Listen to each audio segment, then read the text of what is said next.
কারণ আমি আমার শ্বশুর শাশুড়ি বা আমার বাড়ির ওরা যারা, তাদেরকে আমি মনে প্রাণে বিশ্বাস করি না। কারণ তারা আমার জয় পেটে থাকতে, মানে আমি জয় হবে তখন তো আর তা জানতাম না। ও পেটে থাকতে তারা আমাকে কখনোই পজিটিভলি একটা টেক কেয়ারের ব্যাপারটা সে করতো না। এবং ওর মা বা ওর বাবাকে আমি একজন মা হিসেবে বিশ্বাস করতে পারি না। আমার ছেলেকে যে কোনো সময় যে কোনো ক্ষতি করে দিতে পারে। হ্যাঁ, অনেকের বাবা তো দেশের বাইরে থাকে, সো কন্টিনিউ দেখা হওয়ার দরকার নেই। 2-4 দিন পর পর দেখা হতে পারে, এবং ছেলেকে নিয়ে যেন কোনো খাতা কলম প্রেস না আসে। এটা আমার জন্য যতটুকু লজ্জা ছিল, ওর জন্য এটা কষ্টের হবে।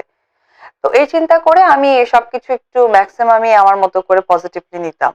যেই অপু বিশ্বাস তার শাশুড়িকে এত ভালোবাসে, যেই শ্বশুর বাইরে গেলে অপুর জন্য পকেটে করে পিঠা নিয়ে আসতো, সেই শ্বশুর শাশুড়ির প্রতি অপুর এমন ধারণা ছিল এক সময়। অপু ভাবত সাকিবের মা বাবা হয়তো ছেলে জয়ের কোনো ক্ষতি করে দিতে পারে।